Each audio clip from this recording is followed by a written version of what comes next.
Welcome to another episode of the Aligned and Elevated podcast. I'm your host, Dr. Allison Feldt, owner of Body Motion Physical Therapy, mom of 3, and all things health, wellness, and pelvic floor. And, it's so funny that we changed the name of the podcast to Aligned and Elevated, which absolutely has been the life I've been wanting to live, striving to live, and it felt like it was such a good match when we changed the name of the podcast. And I can tell you, for the last month since we changed the name of the podcast, I have felt anything but fucking aligned and elevated. I have felt trash. And that's okay. The mission, the goal is continue to strive for being aligned in your life and making changes and all that stuff to be aligned and be your true authentic self, because when you're your true authentic self, then you can serve and deliver your goods to the world and make the world a better place, right? At least that's what I believe. And so it's just actually completely and utterly comical that we changed the name to the podcast and my mojo has just fucking tanked since we changed the name. Pardon the profanity. But even the last week, I would say, has been super hard. And, I've been on this health journey for really, Jayla's almost 4 in July. So it'd been on this health journey for a while. And this is the last 6 days were the first days where I was just kind of F it. Forget everything. Let's eat out. Let's have dessert. Let's not track anything. And my body felt trash. And it was even hard for me to get to the gym. And when my diet's not on, a lot of time, or I'm overeating, I'm just so inflamed and I don't even want to get my workouts in. And I still force myself to get to the gym. But 2 days ago, before I had my first quote unquote clean day or a day on my macros, I literally was on the way to the gym and I was I just want my coffee, because my coffee machine was broken. So I couldn't even have a regular cup of caffeine. And I am on my way to the gym and I almost turn around because I'm I just need to go get coffee and I'll go sit at home. But I'm okay, that's not the mindset that is going to help me feel aligned and freaking elevated. So get your shit together and keep driving to the gym and just get the job done, right? So what happens when our life is complete and utter chaos? And the reality is women in their 30s and 40s, our lives are freaking chaos. It doesn't get easier when you have kids. Once you have kids and you're just in a complete state of chaos and stress, and that's your status quo. So then you have to be okay with that being your status quo. And then as I'm seeing friends actually have to kind of deal with parent issues or other family stressors, it's just never ending.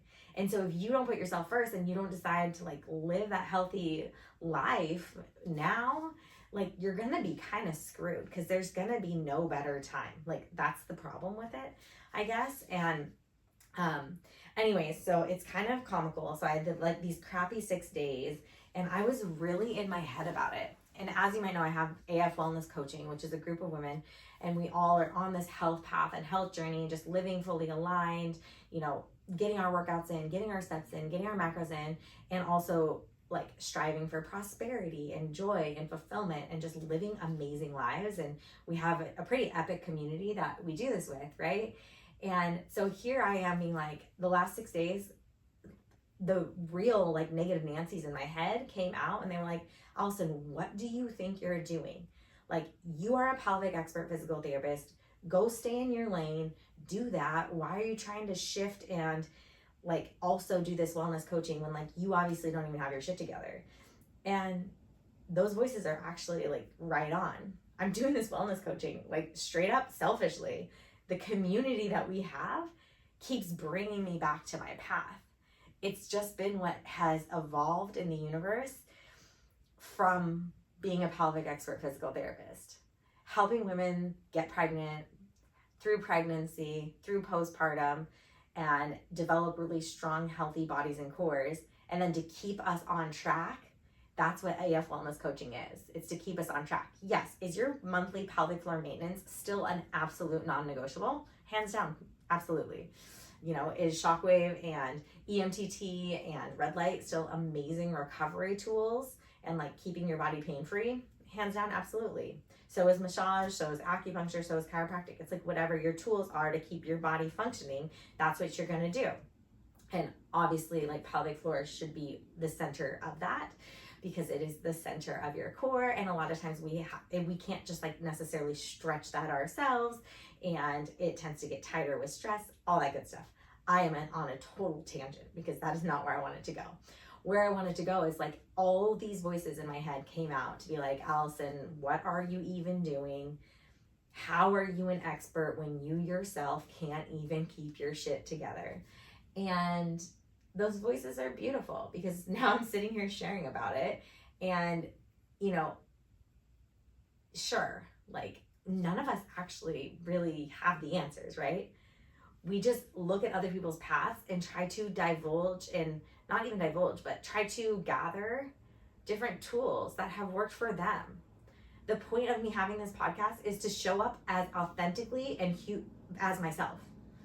Like, I don't want to hide things from you, because I think that does a disservice.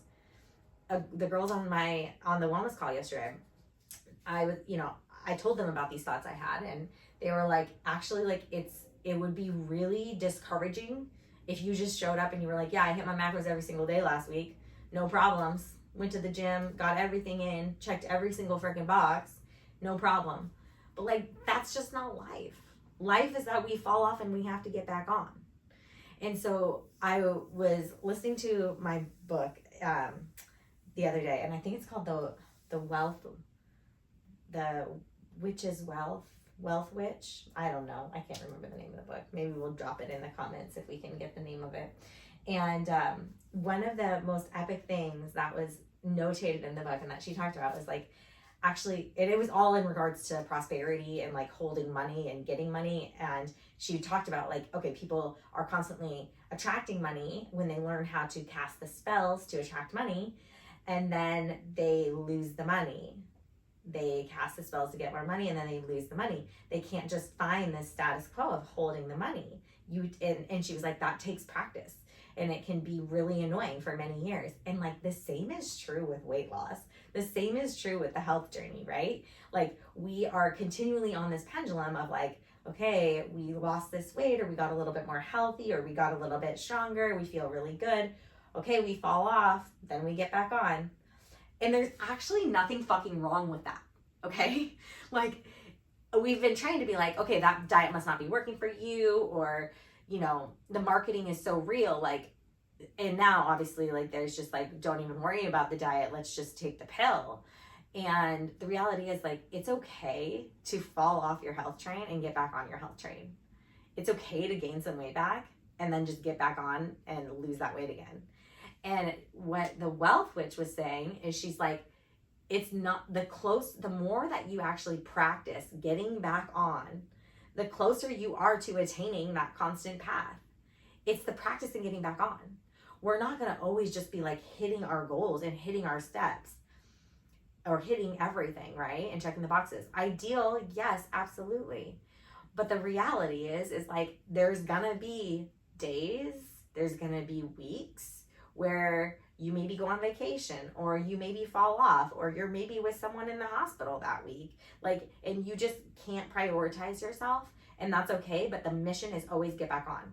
And now if the stress is going to last more than a few days or more than a few weeks, like, we got to figure out a way to like at least get you some kind of form of health within those phases. And that's, I think the magic is like, okay, what can I do now then? Like, okay, I'm in the hospital, I can't get to the gym every day, but I can walk laps around my hospital bed. I remember when Kano, he's gonna be 8 here, he was hospitalized with osteomyelitis. And I was on my fitness journey and on my health journey. I had all my food prepped and all my food packed. And for me, a huge trigger for overeating and just like kind of saying fuck it is stress. Stress and lack of sleep, number one triggers for me to just be like, fuck it, I'm going off my macros, right?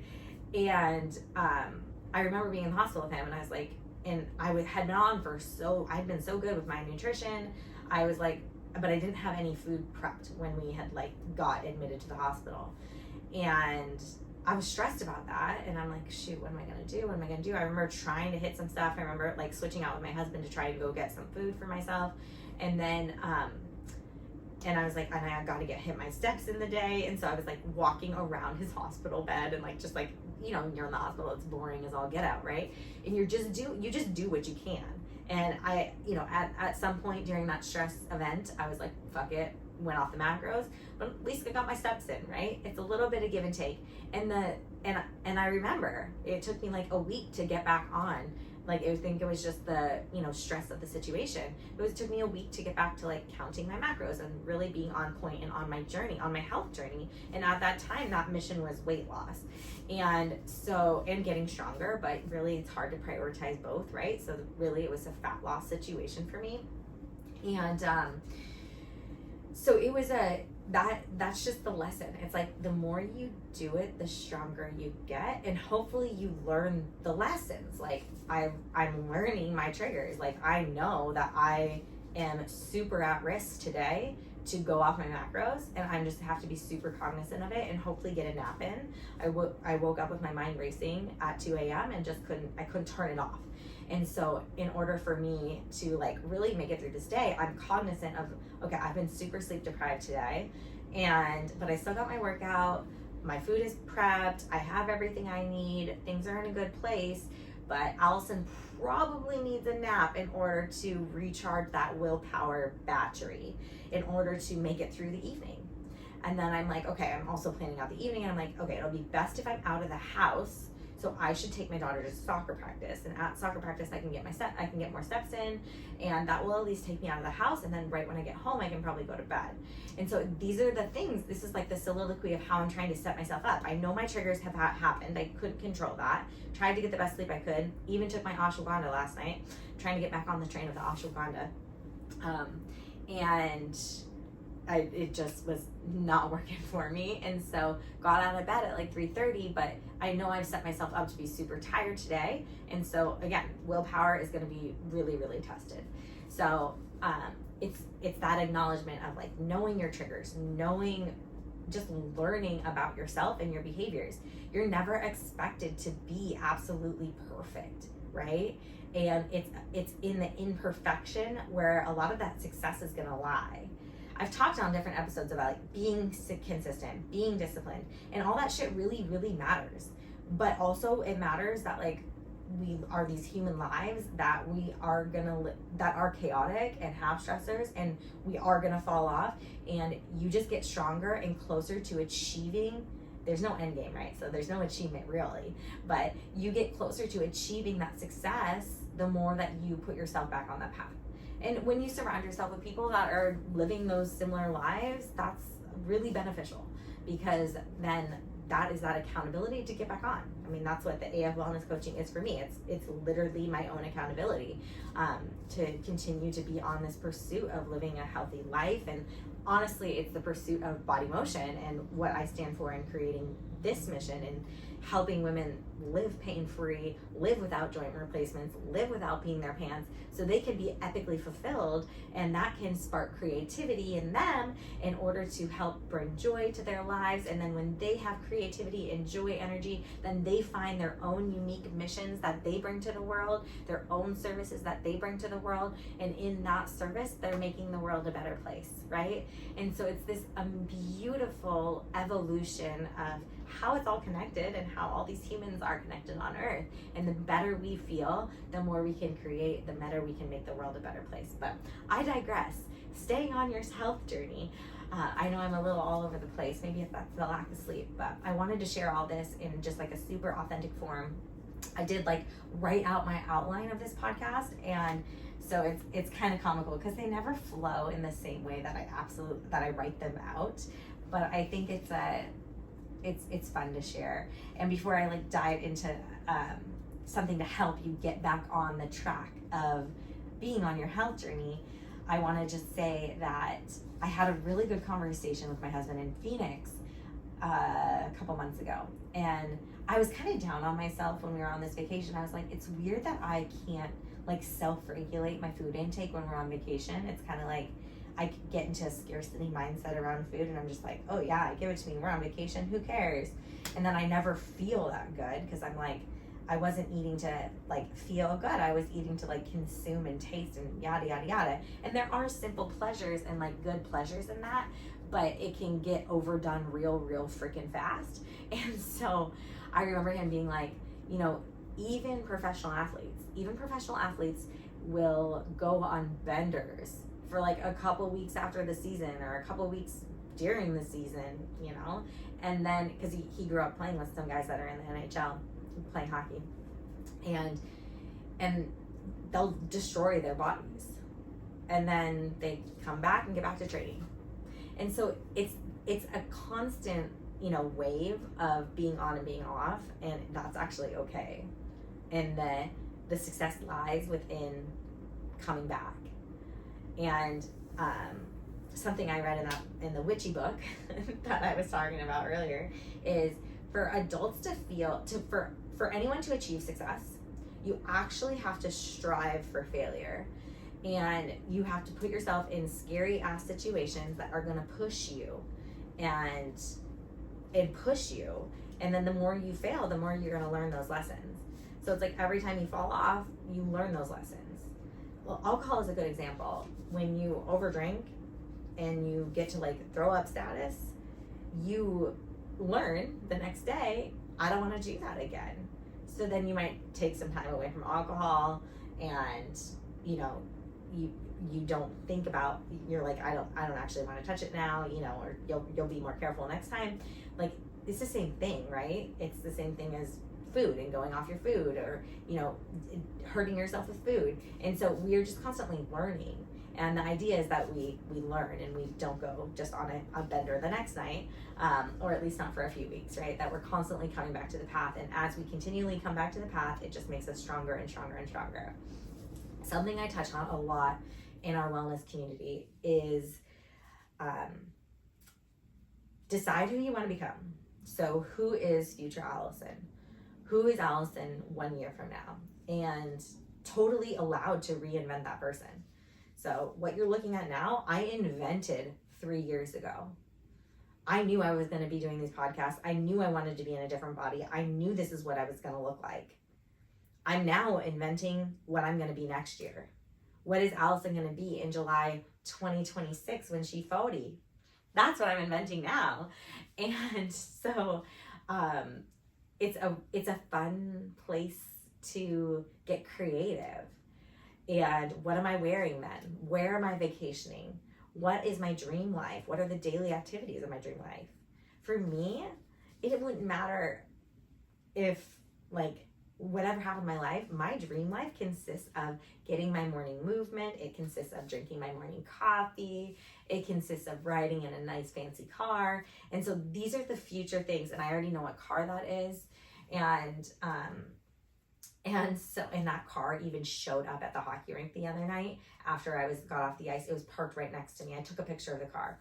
I think I need to just go buy the car. I think that's a sign, but I've never bought a luxury vehicle brand new, and so I'm still like getting used to that thought, but I'm holding myself back in those thought patterns, and so I just need to go do it so I can become aligned and elevated, right? Just decide you're going to do it, and it will all fall into place. Of course, you need to have the money for it and all that good stuff, but a lot of times when we decide something, we will make it work. So, yeah, I'm real close to pulling that trigger. But where I was saying with that is like really deciding who you're going to become. So who is Allison at 40 in July 2026? What is she wearing? What is she doing on a daily basis? How is she finding her fulfillment, her joy? What is she basking in that feels really, really good? What activities is she doing? Who are her friends? What is she, where is she vacationing? And these are the things that I'm creating and mapping out so that every single activity I do today is completely in line with that future person. That is completely, all the actions are creating and mapping out that future person. And I think that's where the magic often comes, is you can't just become who you want to become without action. But once you decide you're going to be that person and you do all those actions that's going to get you there, then you become that person. So be, do, then become. You know, it's really that simple. And I hope that you take this message, and if you are living in a bit of chaos right now and having a hard time getting your mojo back, hopefully this is just the sign that, like, everybody has hard times. Every fucking influencer you follow online that shouts that their life is, like, gloriously magnificent, they have hard fucking times. Like, it's not all roses. The human condition has ups and downs. So to ignore the downs and not see the downs in other people's lives might sometimes be like, why am I having these downs? Why am I having these, like, negative thoughts? What is my problem? This person always only has positive thoughts.